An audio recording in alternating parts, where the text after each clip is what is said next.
पिछले लेक्चर में हम लोगों ने देखा था कि अगर आपको एक इक्वेशन दी गई हो सेकंड डिग्री की और अगर वो इक्वेशन पैराबोला की हो तो आप कैसे उसके वर्टेक्स, कैसे उसका फोकस, कैसे डायरेक्ट्रिक्स, ये सब आप निकाल सकते हैं।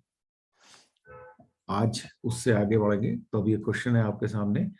Find the equation of the parabola whose focus is 1, -1 and whose vertex is 2, 1।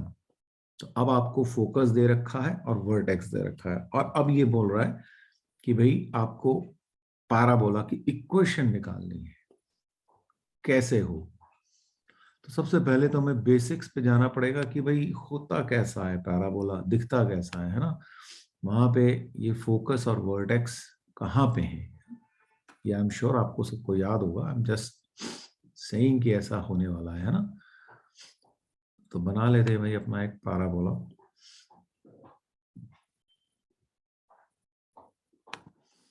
तो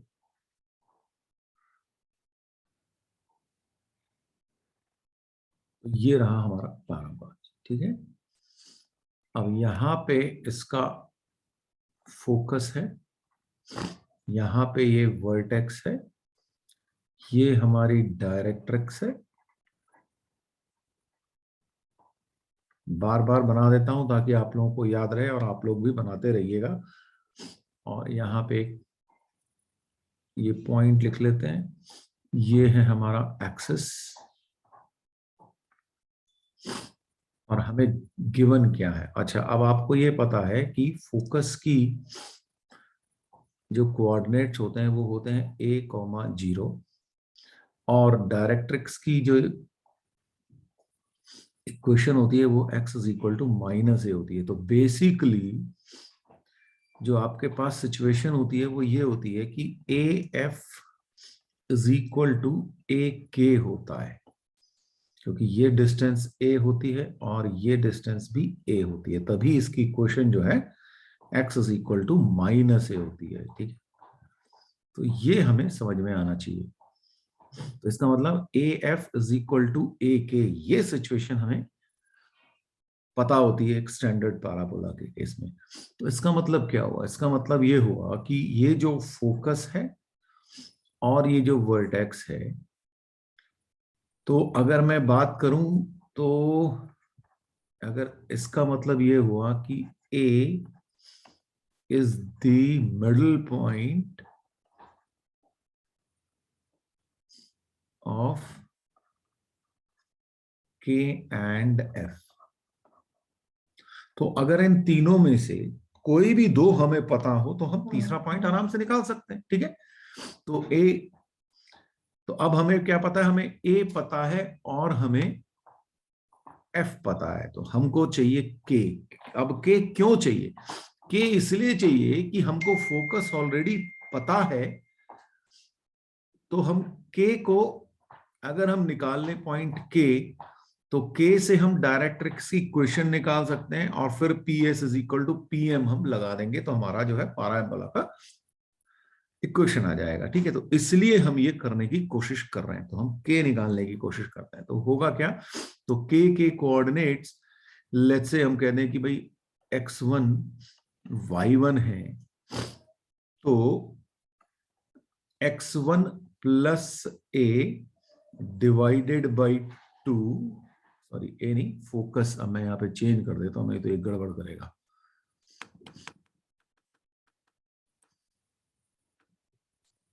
हमारा जो फोकस का जो कोऑर्डिनेट दे रखे हैं वही एक्चुअली में हम लिख डालते हैं। ठीक है, तो फोकस के कोऑर्डिनेट्स दे रखे हैं हमको 1, -1 और a के कोऑर्डिनेट्स दे रखे हैं 2, 1 और अब हम ढूंढ रहे हैं k के कोऑर्डिनेट। तो इसका मतलब ये हो गया कि x1 plus 1 divided by 2 is equal to है 2 और y1 -1 divided by 2 is equal to 1, ऐसा हमारे पास है। तो इसका मतलब ये हो गया कि x1 इज इक्वल टू 3 हो गया और y1 इज इक्वल टू 3 हो गया। तो हमें k के कोऑर्डिनेट्स जो हैं वो मिल गए। बताइए यहां तक समझ में आया कि नहीं आया? तो हमारे पास k के कोऑर्डिनेट्स आ गए 3,3। अब हमें इस एक्सिस की अगर स्लोप पता हो, और वो पता चल जाएगी 2 पॉइंट फॉर्म से, तो ये m1 है।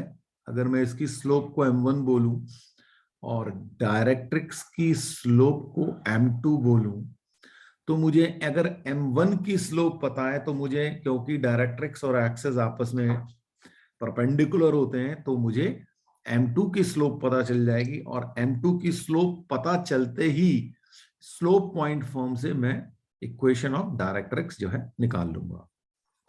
तो अब देखिए, स्लोप ऑफ एक्सिस, ठीक है, उसको बोल दिया m1। तो स्लोप ऑफ एक्सिस तो इन दोनों से निकाल लेते हैं हम, 2,1 और 1,-1 से। तो y2 माइनस y1, तो 1 + 1 ओवर 2 - 1, यानी कि 2 हो गई इसकी स्लोप। और इसका मतलब स्लोप ऑफ डायरेक्ट्रिक्स, अब स्लोप ऑफ डायरेक्ट्रिक्स क्या हो जाएगा, -½ हो जाएगा, using m1 into m2 is equal to -1। ये आपको याद होता है, फिर भी एक बार याद दिला रहा हूं क्योंकि स्ट्रेट लाइन में हमने सब ये पढ़ा हुआ है ना। तो स्लोप ऑफ डायरेक्ट्रिक्स मिल गया। तो अब डायरेक्ट्रिक्स की स्लोप मिल गई, और डायरेक्ट्रिक्स 3,3 से पास होती है, तो उसकी इक्वेशन हम लिख सकते हैं। सो इसका मतलब इक्वेशन ऑफ डायरेक्ट्रिक्स, अब इक्वेशन ऑफ डायरेक्ट्रिक्स मिलते ही मुझे, मैं लिख सकता हूं y-3 is equal to -½ into x -3। So ये हो जाएगी 2y -6 is equal to -x + 3। इसका मतलब ये हो गई आपके पास x + 2y -9 इक्वल टू 0। अब आप देखिए, आपको डायरेक्ट्रिक्स की इक्वेशन मिल चुकी है, आपके पास फोकस के कोऑर्डिनेट्स हैं। तो ऐसे क्वेश्चन हमने कई सारे किए थे पिछले लेक्चर्स में। तो अब आप डायरेक्ट्रिक्स और फोकस की हेल्प से आप इक्वेशन ऑफ पैराबोला निकाल सकते हैं। ठीक है, तो यहां पे हम लिख दें भाई P F is equal to E P M, right. ये P ले लेते हैं और यहाँ पे M हो जाएगा। ये सब हमने किया हुआ ऑलरेडी, इसलिए ज्यादा सोचने की जरूरत नहीं है हमको। तो हमारे पास P F is equal to P M हो गया, यानी कि P F square is equal to P M square हो गया। और अब ये आप लोग मुझे निकाल के जल्दी से बता दें, क्योंकि ये मैं अब नहीं करूंगा, ये आप लोग कई बार कर चुके हैं। बताइए जल्दी से क्या आएगा। बेसिकली ये आपके पास बनने वाला है। अब इसको सॉल्व करके आप क्या आंसर आएगा वो आप लोग मुझे बताएंगे। करिए जरा, बताइए मुझे। जब इसको सॉल्व करेंगे तो हमारी जो इक्वेशन आएगी वो मैं आप लोगों को बता देता हूं, ताकि आप लोग मिला सके, है ना। ये ये कैलकुलेशंस तो बहुत सिंपल है, इसलिए अब कोई ज्यादा दिक्कत नहीं है। तो 4x² + y² -4xy + 8x + 46y -71 equal to 0। ये हमारी रिक्वायर्ड इक्वेशन आ गई। तो ये आपका रिक्वायर्ड इक्वेशन ऑफ पैराबोला आ गई। अब इस क्वेश्चन ने 1-2 चीजें और भी पूछी हैं आपसे। फाइंड इट्स एक्सिस, एक्सिस की इक्वेशन पूछ रहा है। भाई एक्सिस की इक्वेशन निकालने के लिए बहुत सिंपल है, मुझे डायरेक्ट्रिक्स की इक्वेशन पता है ना, ये डायरेक्ट्रिक्स की इक्वेशन है और एक्सिस जो है इसके परपेंडिकुलर होता है, या तो मैं सीधे सीधे वहां से लिख दूं, है ना, या मुझे एक्सिस का स्लोप पता है और एक्सिस जो है 1, -1 से पास होती है, या 2, 1 से कर दूं, किसी से भी कर सकता हूं और बेट तो उसकी क्वेश्चन में आसानी से लिख सकता हूं। तो चलिए जी, मैं काम करता हूं, इसको यूज कर लेता हूं और इसका स्लोप है मेरे पास 2, तो इक्वेशन ऑफ एक्सिस क्या आ जाएगी,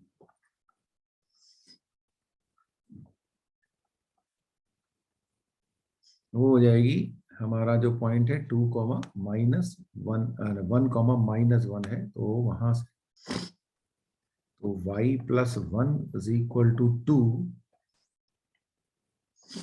x-1, तो y+1 = 2x-2, तो 2x-y-3 = 0। ये हमारे पास आ गई इक्वेशन ऑफ एक्सिस।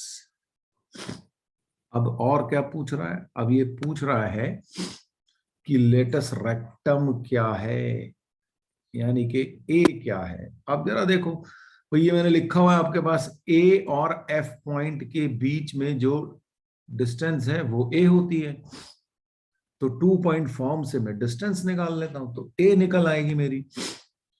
तो इसका मतलब ए एफ मैं यहां पे कैलकुलेट कर देता हूं, ये हो जाएगा अपने पास 2-1 और 1+1, राइट, 2-1 प्लस 1+1, यानी कि 1+4, यानी कि √5, और तो लेटस रेक्टम ये हो गया इक्वल टू ए, राइट, ये हो गया ए, और लेटस रेक्टम होती है 4a।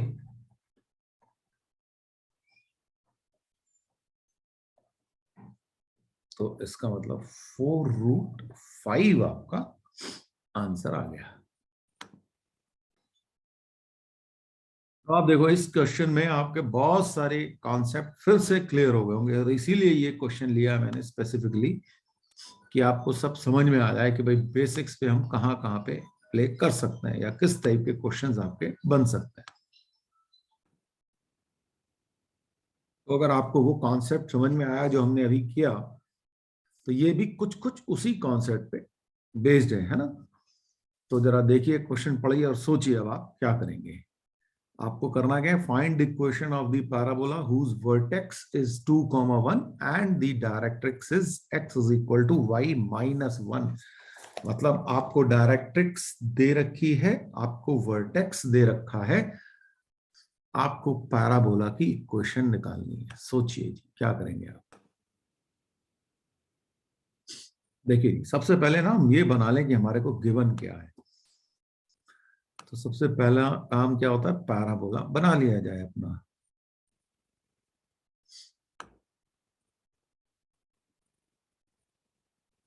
फिर सोचते हैं कि हमारे को क्या क्या मिला हुआ है और उसको कैसे हैंडल करना है।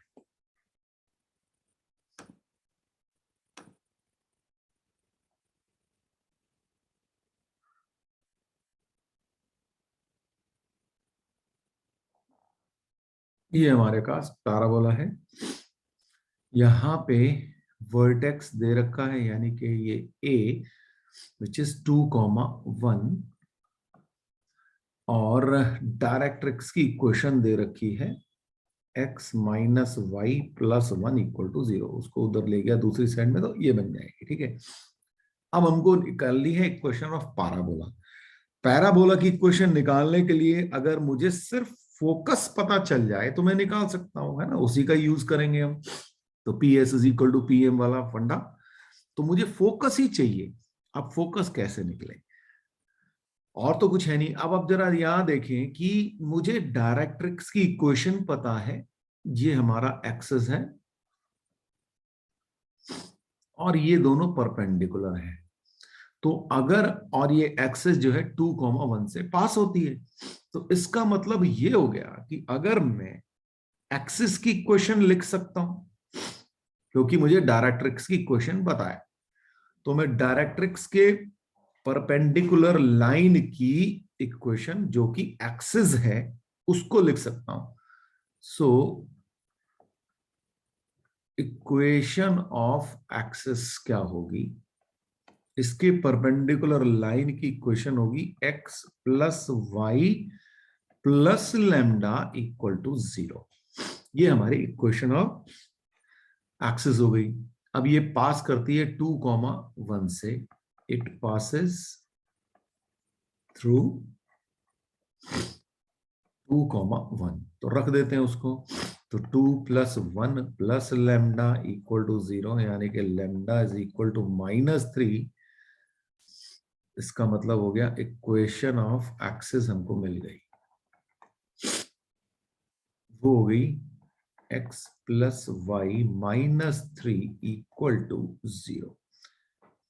अब आप देखिए, डायरेक्ट्रिक्स और एक्सिस जो है पॉइंट के पे इंटरसेक्ट करते हैं, तो ये दोनों यहां पे इंटरसेक्ट करते हैं, तो ये इंटरसेक्शन पॉइंट निकाल सकता हूं मैं। तो ये है इक्वेशन 1 और ये है इक्वेशन 2।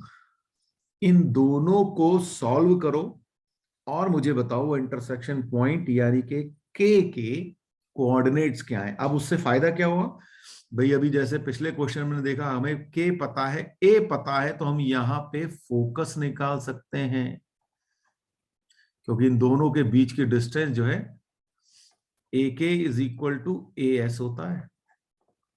ठीक है, मैंने पिछले क्वेश्चन में एफ लिखा था फोकस के, जनरली हम एस यूज करते हैं, तो इसलिए आपकी बार मैंने एस लिख दिया ताकि आपको ध्यान रहे चीजें, है ना। तो A K is equal to A S, तो उसको लगा के हम एस के कोऑर्डिनेट्स निकाल लेंगे। तो जैसे ही फोकस मिला, डायरेक्ट्रिक्स ऑलरेडी है आपके पास, तो हम पैराबोला की इक्वेशन लिख पाएंगे। तो जल्दी से बताइए मुझे के कोऑर्डिनेट्स क्या है। बिल्कुल बढ़िया बात है भाई। Solving 1 and 2 we get x is equal to 1, y equal to 2। ठीक है, रख के भी देख सकते हो आप लोग अगर आपका नहीं आ रहा तो इसका मतलब ये हो गया कि कोऑर्डिनेट्स ऑफ के मिल गए हमको।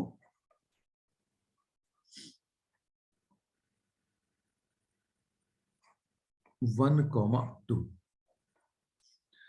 अब मुझे ये मिल गया 1,2, ये 2,1 है, तो s के कोऑर्डिनेट्स कैसे आएंगे। x के कोऑर्डिनेट में x1 y1 ले लेता हूं, तो a उसका मिड पॉइंट है k और s का, तो 1 plus x1 over 2 is equal to 2, और 2 plus y1 over 2 is equal to 1। तो x1 आ गया 3 और y1 आ गया 0। इसका मतलब हो गया कि कोऑर्डिनेट्स ऑफ a या फोकस, राइट, इज 3,1। अब मुझे फोकस पता है, मुझे डायरेक्ट्रिक्स पता है, तो मैं इक्वेशन लिख सकता हूं। अगेन क्या तरीका, P S is equal to P M करके। तो यहां पे मेरे पास ये P होगा, यहां से पी एस और यहां पे पी एम।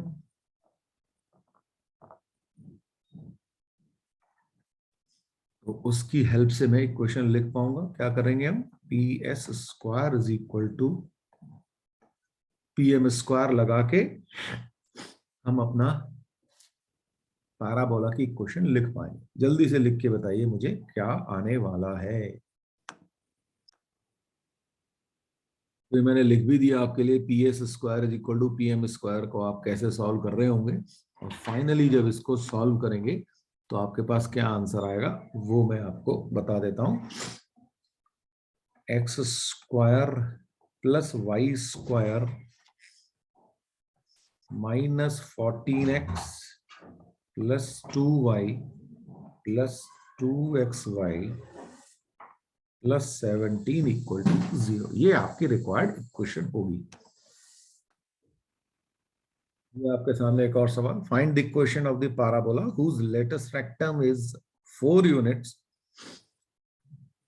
एक्सिस की इक्वेशन दे रखी है which is 3x plus 4y plus 3x plus 4y minus 4 equal to 0 and the tangent at the vertex is the line 4x minus 3y plus 7 equal to 0।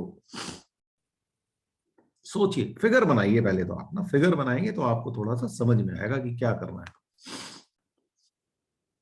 पहले तो figure बनाते हैं भाई।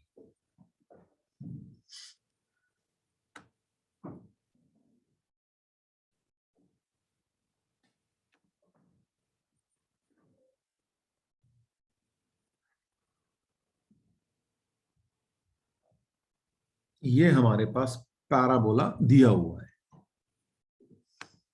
ठीक है, और ये एक्सिस है। अच्छा, अब मैंने डायरेक्ट्रिक्स तो बनाई नहीं है, डायरेक्ट्रिक्स तो यहां कहीं होनी चाहिए थी, मैंने जानबूझ के नहीं बनाई क्योंकि वो हमें दी भी नहीं है, उसके बारे में कुछ है भी नहीं हमारे पास, ठीक है। तो हमें ये वाली इक्वेशन दे रखी है एक्चुअली, ठीक है। तो एक्सिस की इक्वेशन क्या है, 3x plus 4y minus 4 equal to 0, और ये जो टेंजेंट एट दी वर्टेक्स है ना, ये जो है इसकी इक्वेशन दे रखी है हमको 4x minus 3y plus 7 equal to 0, और साथ में हमको दे रखा है कि a इज इक्वल टू 4 है, ऐसा है। अच्छा, यहां पे अगर मैं एक पॉइंट मान लू p x y, तो मैं यहां से एक परपेंडिकुलर डालूं और एक परपेंडिकुलर अगर मैं यहां से डालूं, ठीक है। तो बेसिकली ये लेंथ जो है y है और ये लेंथ जो है x है, इसको m बोल देता हूं, इसको n बोल देता हूं थोड़ी देर के लिए। तो ये सिचुएशन है हमारे पास, ठीक है ना। तो ये y है और एक x है। अच्छा, थोड़ी देर के लिए अपने स्टैंडर्ड पैराबोला पे गौर किया जाए तो वो है 5 square is equal to 4a into X. अच्छा, अब इसमें देखो y क्या है, pm, तो ये y की जगह मैं ऐसा लिख दूं pm स्क्वायर और 4a इंटू एक्स, एक्स क्या है pn। ऐसा लिख सकता हूं कि नहीं लिख सकता हूं, ये बताइए। अच्छा, लेटेस्ट रेक्टम दे रखी है तो ये 4a है भाई, ठीक है ना, मैंने गलत लिखा है यहाँ पे, ये लेटेस्ट रेक्टम इज 4a, ये 4 दे रखा है। बताओ ये बात समझ में आई कि नहीं है आप लोग। अगर हमें ये बात समझ में आ गई है जैसा कि आप लोगों ने मुझे बताया, तो बस अब तो पी एम और पी एन लिखना तो बहुत आसान है, वो तो वर्ड परपेंडिकुलर डिस्टेंस ही लिखनी है ना। तो पी एम क्या होगा हमारे पास, तो पी एम होगा इस एक्स वाई से इस लाइन पे परपेंडिकुलर डिस्टेंस, तो 4x माइनस 3y प्लस 7 का mod divided by root of 4 square minus 3 का होल स्क्वायर, और इस सब का whole square equal to 4a की जगह मैं लिखूंगा 4, और पी एन होगा इस पे परपेंडिकुलर, तो 3x plus 4y minus 4 divided by root of 3 square plus 4 square,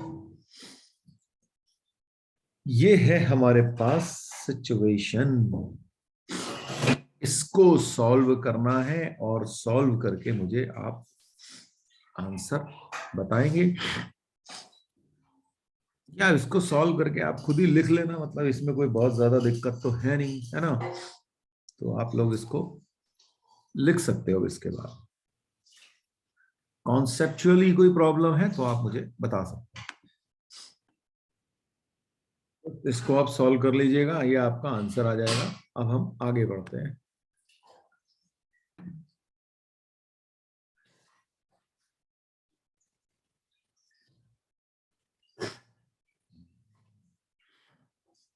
बेटा ये जो 4 है ना, वो 4 नहीं होगा, 20 होगा जसविंदर जी। आपने नीचे के वो काट दिए, जबकि वो 1 पे होल स्क्वायर लगा हुआ है।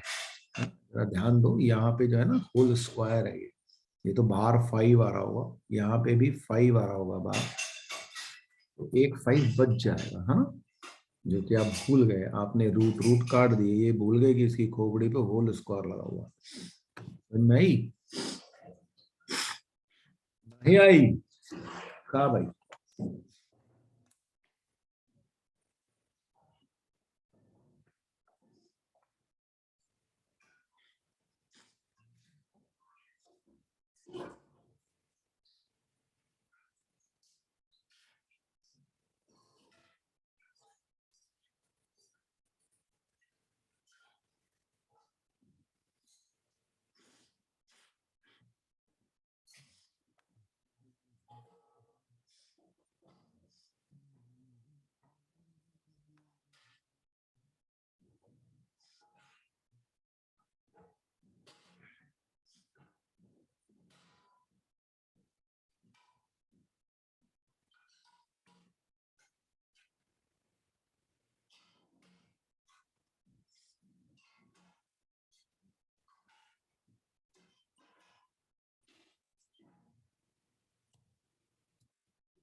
अब देखिए, क्वेश्चन ये है कि in an equilateral triangle is inscribed in the parabola y square is equal to 4x whose vertex is at the vertex of the parabola, find the length of its size।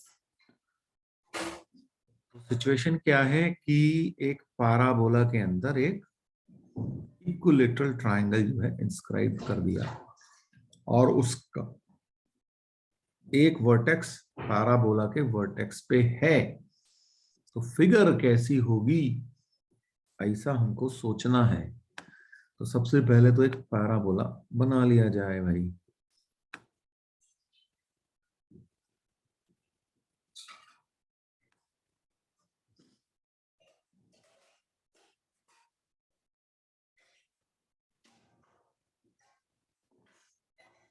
ये हमारा एक parabola बन गया। ये इसके अंदर एक equilateral triangle बना हुआ है, वो भी बना लेते हैं। तो वो कुछ ऐसा सा रहा होगा।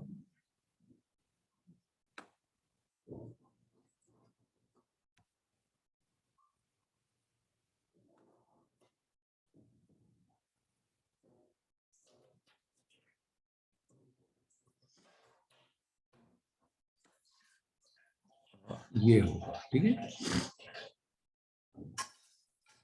ये यहाँ पे इसका वर्टेक्स आ गया।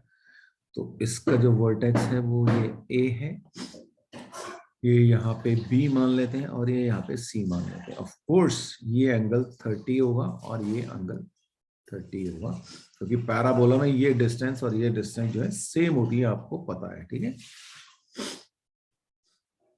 तो ऐसी सिचुएशन होगी, Y square equal to 4ax में यहाँ पे वर्टेक्स जो है 0,0 होता है। तो अगर मुझे ये पता चल जाए तो मैं आंसर निकालने की कोशिश करता हूं, ठीक है। तो लेंथ ऑफ दिस साइड निकालनी है जब हमारे पास y square equal to 4ax जो है हमारा पैराबोला है। सोचो जरा सा क्या करोगे, दिमाग लगाओ, मैंने आपके लिए एंगल बना ही दिया ऑलरेडी। ओके जी, चलिए शुरू करते हैं ना। मान लेते हैं ये इसकी लेंथ को कुछ मान लेते हैं, एल ही मान लेते हैं। चलिए यहां से यहां तक जो है, लेट द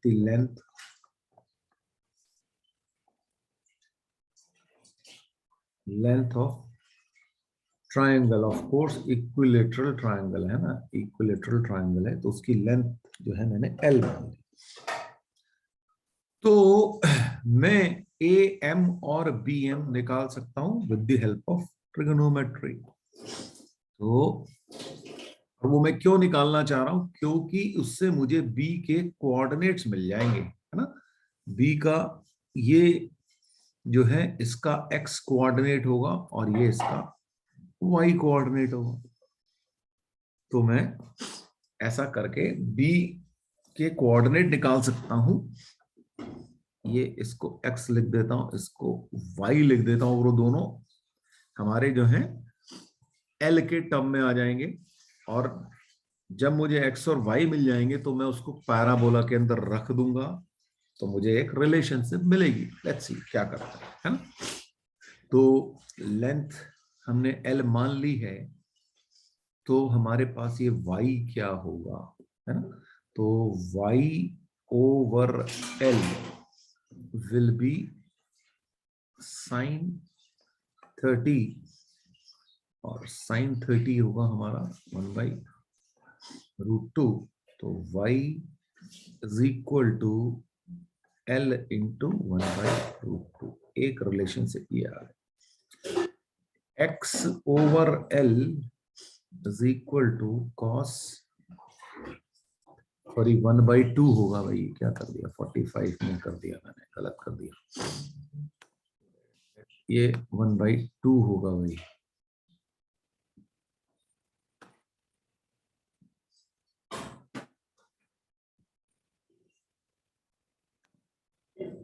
ये 1/2 और ये भी 1/2, और ये होगा cos 30। तो x is equal to l into √3/2। ये मुझे मिल गया x और y। x और y lie on y square is equal to 4ax। xy point P lie on y square is equal to 4ax। तो उसमें रख दें तो l/2 whole square is equal to 4a into x है हमारा l into √3/2। इसको मैं solve कर लेता हूं, तो यहां पे लिख लेते हैं l square by 4 equal to, ये हमारा 2a इंटू √3 इंटू l। ये l से l कैंसिल हुआ, तो मेरे पास आ गया l is equal to 8√3 into a। ये हमारा आंसर आ गया आपका इस क्वेश्चन का, जो कि इसने पूछा है लेंथ ऑफ द साइड। बताइए जी, कोई दिक्कत इसमें? ये क्वेश्चन है, if a parabolic reflector is 20 centimeter in diameter and 5 centimeter deep. Find its focus. Figure बनाओ, सोचो क्या कहना चाह रहा है। देखिए, जब हम बात कर रहे होते हैं ना पैराबोला की, तो जनरली जो मतलब ये होता है कि वो स्टैंडर्ड पैराबोला के बारे में बात हो रही है, ठीक है, अगर अनलेस कुछ और स्पेसिफिकली नहीं दिया गया, ठीक। तो अब हम ये सोचते हैं कि भाई अगर हमारे पास एक नॉर्मल पैराबोला है तो कैसा दिखता है ना, वो तो ऐसा सा होता है। और अब हम इसमें अगर ये हमारा एक पैराबोला है, और अब इसको अगर आप फिजिक्स से आपको तुरंत याद आ जाएगा कि अच्छा हाँ ये दिख रहा है भैया आपको, है ना, रिफ्लेक्टर जैसा दिख रहा है।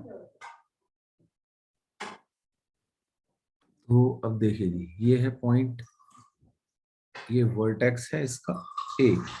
अच्छा, ये जनरली हम ओरिजिन पे होता है हमारा, ठीक है, ये हमने बहुत सारे फिगर बनाए हैं तो इसलिए ध्यान रखिएगा। तो ये हमारा ओरिजिन पे होता है। अब ये क्या कह रहा है कि it is 20 centimetre in diameter and 5 centimetre deep. तो कुछ कुछ अगर मैं यहां से यहां तक ज्वाइन कर दूं, तो ये जो पूरा है ये 20 सेंटीमीटर है, यानी कि ये ओके, ए नहीं ले सकते, तो सी और डी, ठीक है, ये 20 है तो ये 10 है और ये 10 है, और 5 सेंटीमीटर यहां से यहां तक डिस्टेंस। तो अगर मैं इस पॉइंट सी की बात करूं तो इसके कोऑर्डिनेट्स क्या हो जाएंगे? इसके कोऑर्डिनेट्स हो जाएंगे 5,10। और जो हमारा पैराबोला है मैंने आपको बताया कि वो स्टैंडर्ड पैराबोला है भाई, है ना, तो वो क्या होता है, Y square is equal to 4ax। तो उसमें ये कोऑर्डिनेट्स ऑफ सी जरा सब्स्टिट्यूट कर देते हैं, n square is equal to 4a into 5। तो यहां से मुझे a की वैल्यू मिल जाएगी, a इज इक्वल टू 5। बस यही तो चाहिए था मुझे। फोकस क्या होता है? फोकस होता है a,0,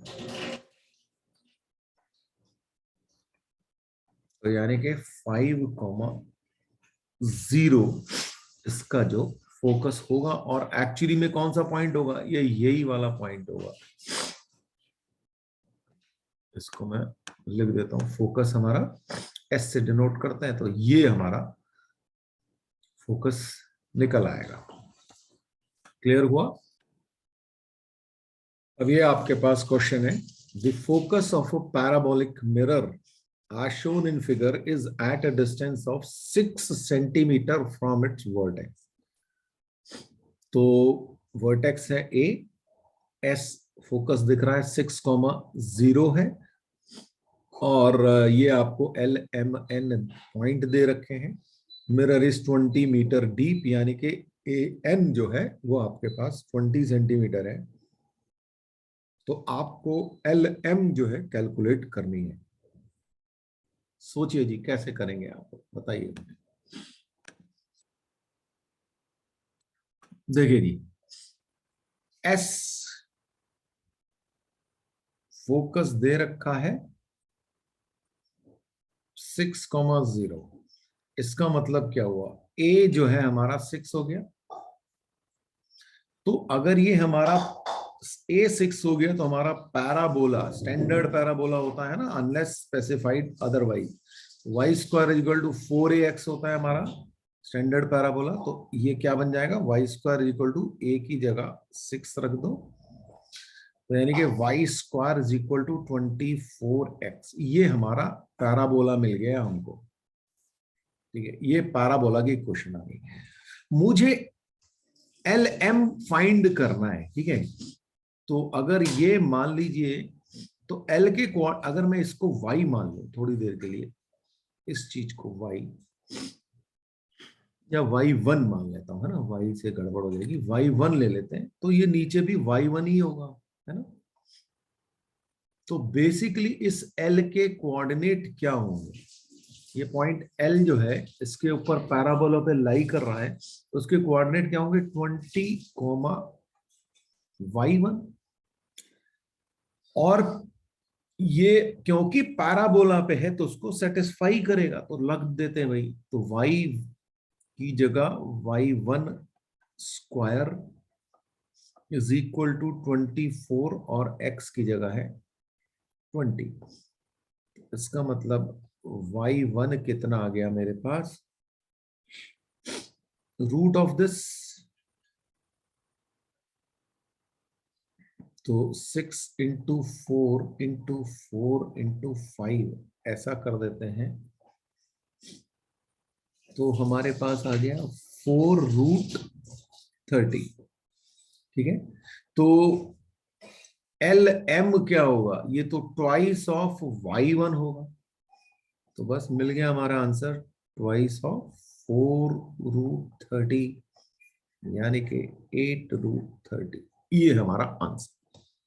बताइए कोई दिक्कत? ये क्वेश्चन पढ़िए। The towers of a bridge hung in the form of a parabola have their tops 30 meter above the roadway and are 200 meter apart.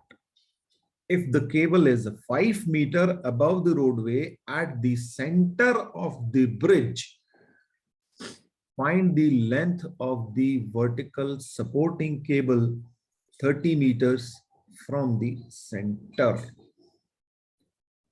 अब इसको पढ़िए और सोचिए, क्या आपने ऐसा कोई ब्रिज देखा है जहां पे ब्रिज जो बनता है वो इस तरह के पैराबोलिक वायर्स से सपोर्ट देके बना हो? सोचो, ऐसा क्या आपने कोई ब्रिज देखा है क्या अभी तक? क्योंकि अगर आपको वो ब्रिज समझ में आ रहा है तो फिर आपको ये क्वेश्चन भी समझ में आ रहा होगा। सोचो।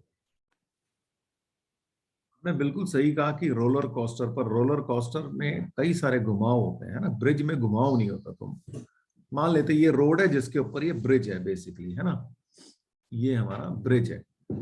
अब इसको सपोर्ट देने के लिए क्या होता है कि आपके पास ऊपर इस तरीके की वायर्स से कनेक्टेड होता है ना। अब ये 2D में दिखेगा आपको ऑफ कोर्स, तो 3D में तो दिखेगा नहीं। तो ये कुछ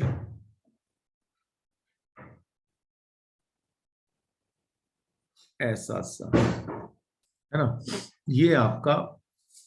अब वायर हमेशा जो है आपको पैराबोलिक वे में जो है टंगा हुआ दिख जाएगा।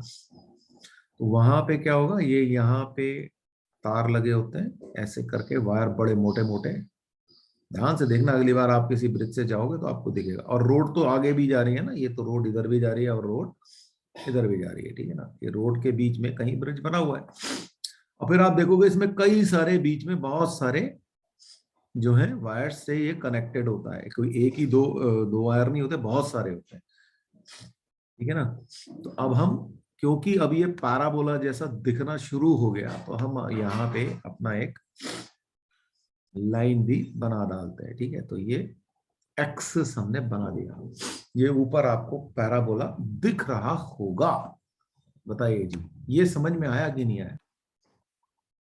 अब जरा देखिए इसने क्या कहा। इसने कहा कि टॉप्स जो है 30 मीटर अबव द रोडवे है, ठीक है। तो ये 30 मीटर, ये 30 मीटर, और 200 मीटर अपार्ट, यानी कि ये जो डिस्टेंस है, मैं एक सीधी लाइन खींच देता हूं, एक्चुअली एक काम करता है, ये जो डिस्टेंस है ये आपका 200 मीटर है, ठीक है। तो इधर 100 होगा और इधर भी 100 होगा।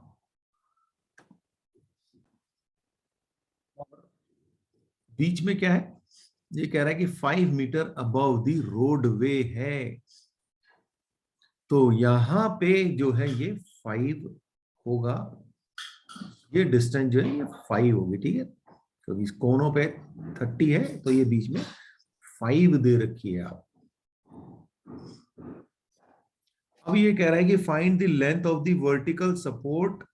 Vertical supporting cable 30 meters from the centre, यानी कि यहां तक तो 100 है, यहां से यहां पे एक 30 मीटर डिस्टेंस पे एक वायर होगी। ऑफ कोर्स कई सारी वायर्स होंगी ना, तो एक ये जो वायर होगी रेड वाली, इसको रेड बना देते हैं अपन, which is 30 metre from this, right. तो यहां से यहां तक तो 100 है भाई, ठीक है ना, ये आपको समझ में आना चाहिए। यहां से यहां तक 100 है, तो ये जो 30 मीटर वाली वायर है, इसकी जो लेंथ है लेट्स से L, ये पूछ रहा है क्या होगी। अब जरा समझो, ये हमारा ओरिजिन है, ठीक है, यहां पे ये 0 0 है, तो ये पॉइंट कितना होगा, ये होगा 0,5। अच्छा, ये पॉइंट क्या होगा, ये होगा हमारा 100,30, ठीक है। सेम में यहां पे भी 100,30 होगा, इनफैक्ट ये -100,30 होना चाहिए, क्योंकि अगर मैंने इसको 0 0 ले लिया है यहाँ पे, तो ये बेसिकली क्या है, ये वर्टेक्स है यहाँ पे, है ना, इसका ये वर्टेक्स ए हो गया 0,5 पे। तो अगर वर्टेक्स 0,5 पे है, तो मेरी इक्वेशन ऑफ पैराबोला कैसी होती है भाई। कल जो हमने बहुत सारे क्वेश्चन किए थे ना, अब ये बेसिकली शिफ्टिंग ऑफ ओरिजिन हो गई। तो कल अगर हम y square is equal to 4ax ले रहे थे, तो उसका जो वर्टेक्स था वो 0 0 था, ठीक है। फिर हमने ये देखा था कि अच्छा y-2 कुछ ऐसे आया था, है ना, जब हमने इक्वेशंस को सॉल्व किया था, तो into x minus let's say 3 कुछ ऐसा आया था। तो हमारा जो वर्टेक्स था वो हो गया था 3,2।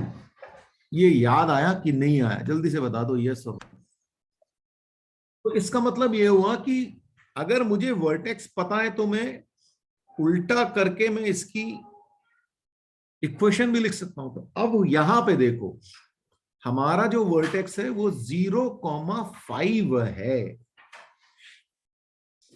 ठीक है, 0,5 है। और हमारा जो ये पैराबोला बना है वो कैसा फॉर्म का है, ये हमारा जो पैराबोला है ये स्टैंडर्ड वाला नहीं है, दिख रहा है, उसकी फिगर ही हमने ऐसी बनाई है। तो ये कैसा वाला पैराबोला है, x square is equal to 4ay, ये ऐसा हमारा पैराबोला है। तो इसका मतलब इसका जो ये स्टैंडर्ड है, लेकिन हमारा जो रिक्वायर्ड पैराबोला है वो कैसा होगा, है ना, रिक्वायर्ड पैराबोला हमारा होगा, क्योंकि उसका वर्टेक्स जो है 0,5 है, तो वो होगा x square is equal to 4a into Y -5।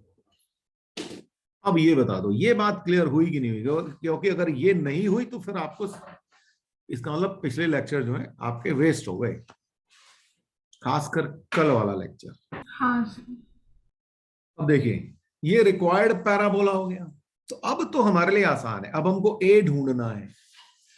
तो ए ढूंढने के लिए मुझे क्या चाहिए, मुझे एक पॉइंट मिल रहा है जो 130 इस पे लाई करता है, 130 लाइज ऑन इट।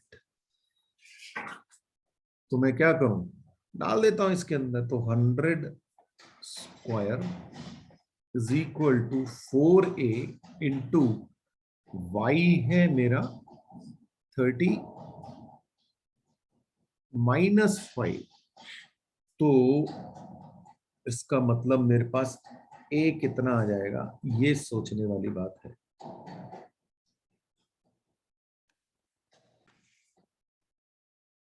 तो यहां से 25 into 4a, right, 100a is equal to 100 square इसका मतलब ये हो गया कि a itself is 100। अब मिल गया मुझे a 100, तो मेरा जो पाराबोला हो गया वो हो गया x square is equal to a की जगह 100 तो 400 और y -5। ये मेरा पाराबोला आ गया मेरे पास।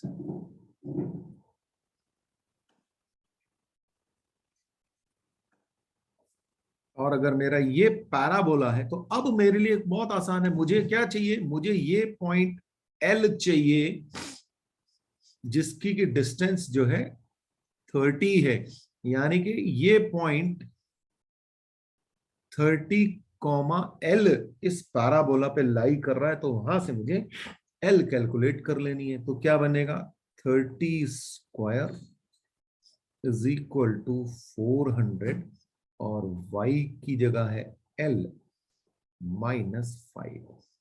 ये मुझे कैलकुलेट करना है, तो कर लीजिए भाई। क्या आ जाएगा, 900/400 इज इक्वल टू L -5। ये 2 जीरो कैंसिल हो गए। इसका मतलब L हो जाएगा 9/4 + 5, यानी कि 29/4। और ये ही मेरा रिक्वायर्ड आंसर है। और ये मीटर में आ रहा होगा क्योंकि सब जगह मीटर्स में दे रखा है। अब बताइए, इसमें कोई दिक्कत है तो बोलो। बस इसी के साथ पाराबोला खत्म for school level, of course, है ना। कंपटीशन हम बाद में आएंगे। तो अब हम इसके बाद नेक्स्ट जो है इलिप्स शुरू करेंगे नेक्स्ट लेक्चर से। के लिए बाय बाय।